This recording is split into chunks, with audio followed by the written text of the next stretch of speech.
Never let it rest till your good is better and your better is best. Hi everyone, welcome to my channel Easy Way to Learn English. Today we will focus on parts of speech. Parts of speech एक ऐसा topic है जो English language के लिए बहुत ही important है। Parts of speech क्या होते हैं? पार्ट्स ऑफ स्पीच एक जैसे हम कोई रेसिपी है, कोई हमारी फेवरेट डिश है, उसके जो इंग्रेडिएंट्स होते हैं और वो रेसिपी हमें अच्छी लगती है। जितने अच्छे इंग्रेडिएंट्स होंगे उसके उतनी ही अच्छी हमें रेसिपी लगेगी। सेम केस है कि पार्ट्स ऑफ स्पीच भी वैसे ही इंग्लिश लैंग्वेज में वर्क करते हैं। अकॉर्डिंग टू इंग्लिश ग्रामर इसको जो डिफ़ाइन किया गया है वो हम देख लेते हैं। इसको डिफ़ाइन किया गया है अकॉर्डिंग टू वर्क के according words are divided into different kinds और classes called parts of speech. Means जो जैसा वर्क करता है एक वर्ड उसके अकॉर्डिंग उसको एक नाम दिया गया है जिसे हम कहते हैं पार्ट्स ऑफ स्पीच। और the parts of speech indicates how the word functions, कैसे वो वर्क करता है एक सेंटेंस में, उसको हम पार्ट्स ऑफ स्पीच कहते हैं। एक वर्ड जैसे कोई वर्क करता है एक सेंटेंस में उसको हम पार्ट्स ऑफ स्पीच कहते हैं। A parts of speech is just the name given to a word based on the job that it does in a sentence. A part of speech is just the name, ये सिर्फ एक नाम है जो कि एक वर्ड को दिया गया है बेस्ड ऑन द जॉब, जो उसका जॉब है, जो उसका वर्क है, that it does in a sentence, जैसे कि वो एक सेंटेंस में वर्क करता है उसके अकॉर्डिंग उसको एक नेम दिया गया है। तो parts of speech are so many types in English language. बहुत सारे टाइप्स होते हैं। अगर आप गूगल में देखोगे या आप किसी बुक में रीड करोगे तो आर्टिकल्स, डिटर्मिनर्स, बहुत सारे जो इंग्लिश की लैंग्वेज में वर्ड्स हैं और जो उनको नाम दिया गया है उन सबको मिलाकर पार्ट्स ऑफ स्पीच बनता है। पर I am focusing only on 8 parts of speech और इन 8 में भी 7 है जो कि बहुत ज़्यादा इंपॉर्टेंट है। इंटरजेक्शन एक पार्ट है जो बहुत ज़्यादा इंपॉर्टेंट नहीं है but I will include it also. तो now we will see how many parts of speech are there. Important parts of speech are there. They are noun, pronoun, adjective, verb, adverb, conjunction, preposition and interjection. तो ये 8 parts of speech हैं। अभी मैं इनको लिखती हूँ और इनके बारे में आप सबको बताती हूँ कि हम किस तरह से इनको डिवाइड किया गया है और ये क्या क्या वर्क एक सेंटेंस में करते हैं। There are 8 main parts of speech, जैसे कि noun, pronoun, adjective, verb, adverb, preposition, conjunction, interjection. 1 2 3 4 5 6 7 8 these are 8। और इनके एक्सेप्ट दीज आर्टिकल्स, डिटर्मिनर, ये भी पार्ट्स ऑफ स्पीच का ही एक पार्ट है but I am not including them in it. तो these are 8 main parts of speech. Noun, सबसे पहले हम देखते हैं noun. What is noun? Noun हमने डेफिनेशन सबने पढ़ी है। A noun is the name of a person, place और अ थिंग, और all naming words are called noun. ठीक है ना? तो जैसे कि कोई नेम है, अभी मैं कोई भी नेम दे देती हूँ, जैसे राधा, एक मैंने नाम दिया राधा, और राजा।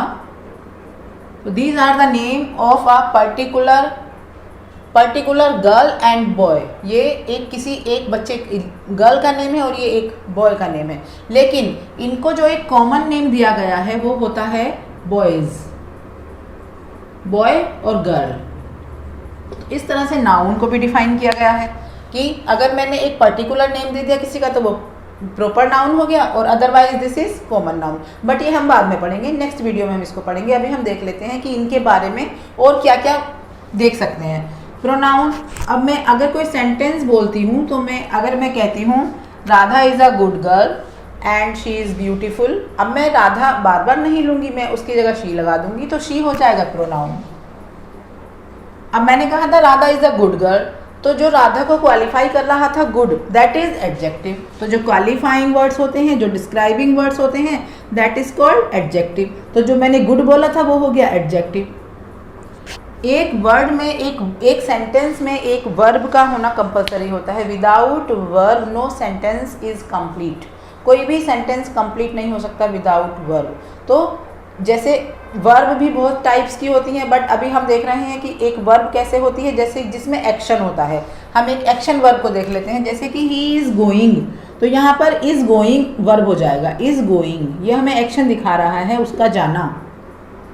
एडवर्ब जो वर्ब को क्वालिफाई करता है कि वो कैसे जा रहा है, अगर वो फास्ट जा रहा है या स्लो जा रहा है तो वो हो जाएगा एडवर्ब। फास्ट और स्लो जो भी हम उसको, जो भी वर्ब को क्वालिफाई कर रहा है that is adverb. Preposition words का किसी दो नाउन या किसी दो वर्ड्स को डायरेक्शन देने के लिए जो हम एक वर्ड यूज करते हैं दैट इज प्रीपोजिशन। जैसे कि the marker is in my hand, the marker is in my hand, marker मेरे हाथ में है, तो जो मार्कर से मेरे हैंड का रिलेशन बताया है, जो रिलेशन बताता है या डायरेक्शन बताता है दैट इज कॉल्ड प्रीपोजिशन। तो इन माई हैंड, इन हो गया प्रीपोजिशन। कंजंक्शन जो दो वर्ड्स को ऐड करता है, जैसे आई एंड माई सिस्टर, तो मैं और मेरी सिस्टर, मैंने मुझको और मेरी सिस्टर को ऐड किया एंड के थ्रू, तो and is conjunction, and conjunction हो गया। इंटरजेक्शन एक हमारी जो फीलिंग्स होती हैं उनको शो करता है। अगर कोई बच्चा पास हो गया तो हम कहेंगे वाओ तुम पास हो गए, तो ये जो वाओ मैंने यूज़ किया है ये होता है इंटरजेक्शन। और इसके बाद हम एक्सक्लेमेटरी साइन का यूज़ करते हैं, जैसे कि वाओ और फिर एक्सक्लेमेशन मार्क, उल्टा आई, इसको कहते हैं उल्टा आई, इस तरह से ये बनेगा, तो दैट इज इंटरजेक्शन का साइन है। वाओ, गुड, इस तरह से हम कर सकते हैं। अब मैंने एक सेंटेंस लिखा है यहाँ पर, this is the sentence, good, he and his younger brother one the game.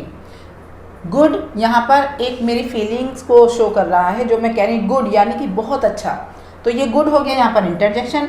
He and his younger brother, वो और उसका भाई, ही मैंने किसी का नेम नहीं लिखा, मैंने उसकी जगह ही यूज़ किया है, तो ही यहाँ पर हो गया, क्या हो गया, प्रोनाउन, ही यहाँ पर प्रोनाउन हो गया। हिज यंगर ब्रदर उसका भाई, हिज यहाँ पर वैसे तो यहाँ पर ये एडजेक्टिव का काम कर रहा है, चलो इसको हम छोड़ देते हैं, क्योंकि एडजेक्टिव यंगर हमारा मेन एडजेक्टिव जो है, जो रेगुलर एडजेक्टिव है वो यंगर है। यहाँ पर हिज भी एक एडजेक्टिव का काम कर रहा है जिसे हम कहते हैं possessive adjective, but younger main adjective है, तो यंगर एंड ब्रदर नाउन हो गया। वन एक वर्ब है जो कि एक्शन दिखा रहा है कि उन्होंने मैच जीत लिया है, तो वन यहाँ पर वर्ब है। द गेम, द आर्टिकल है, लेकिन हम इसको पार्ट्स ऑफ स्पीच में इंक्लूड नहीं कर रहे हैं, वैसे पार्ट्स ऑफ सेंटेंस का ही है, तो पार्ट्स ऑफ सेंटेंस ही हो गया, पार्ट्स ऑफ स्पीच ही हो गया है। गेम यहाँ पर नाउन है, गेम अगेन नाउन, तो यहाँ पर हमें दो नाउन मिले हैं, ब्रदर एंड गेम। एक हमें यहाँ पर प्रोनाउन मिला है, ये वर्ब है, दिस इज इंटरजेक्शन। हमें यहाँ पर अच्छा कंजंक्शन भी मिला है, एंड यहाँ पर कंजंक्शन है जो ही और हिज यंगर ब्रदर को ऐड कर रहा है, ज्वाइन कर रहा है, that is conjunction. Now let's have a look one more sentence, and that is an old man was waiting for his son patiently. एक ओल्ड मैन अपने बेटे की बड़े धैर्य से, बड़े शांति से वेट कर रहा था। एन ओल्ड मैन, एन एक आर्टिकल है जो कि हमने ओल्ड के सामने लगाया है, क्योंकि ओ एक बाउल है, तो उससे पहले हम एन का यूज़ करेंगे, नोट आ नहीं लगाएंगे। आ हम वहाँ लगाएंगे जहाँ पर नेक्स्ट वर्ड कॉन्सोनेंट से शुरू होता है, जो कि A-E-I-O-U, एक्सेप्ट दीज, जो बचते हैं 21 लेटर्स दैट आर कॉन्सोनेंट्स, और 5 वाउल्स A-E-I-O-U, तो हमने यहाँ पर यूज़ किया है एन का। An old man, old man को क्वालिफाई कर रहा है, तो ओल्ड हो गया adjective, man noun, was waiting this is verb, for preposition क्योंकि हमें डायरेक्शन दे रहा है, फॉर हिज सन अपने बेटे के लिए वेट कर रहा है, तो फॉर हिज सन, हिज यहाँ पर adjective work as an adjective work कर रहा है, और सन नाउन। पेशेंटली हमें बता रहा है कि कैसे वर्क हो रहा है, बड़ी शांति से, बड़े धैर्य से, बड़े पेशेंटली, तो दिस इज एडवर्ब, क्योंकि ये वर्ब को क्वालिफाई कर रहा है। वेटिंग, कैसे वेट कर रहा है, पेशेंटली वेट कर रहा था, तो this is adverb. Now it brings me to the end of the session. Let's have a look at today's proverb. Today's proverb is birds of a feather flock together, means चोर चोर मौसेरे भाई। इसका meaning बड़ी, अगर मैं easy way में इसका meaning बताऊं आपको, तो इसका मीनिंग है जब हमें अपनी ही सिचुएशन में कोई पर्सन, मतलब जो हम फील कर रहे हैं उसी दौर से वो भी गुजर रहा है और वो हमें मिल जाता है, आपको मिल जाता है, तो आप अपना जो आपकी फीलिंग्स हैं, जो आप जिस दौर से आप गुजर रहे हैं, अपनी वो बात उसके साथ शेयर कर सकते हैं, क्योंकि आपको पता है वो भी उसी दौर से गुजर रहा है जिससे आप गुजर रहे हो। तो इस तरह से हम कह सकते हैं चोर चोर मौसेरे भाई। जैसे कि प्रोवर्ब का मीनिंग है, द प्रोवर्ब सेज चोर चोर मौसेरे भाई। Now this is the end of the session and I hope you enjoyed the session, you enjoyed the video. Please subscribe to my channel and like the video. I will be back with the related videos. Until then, bye.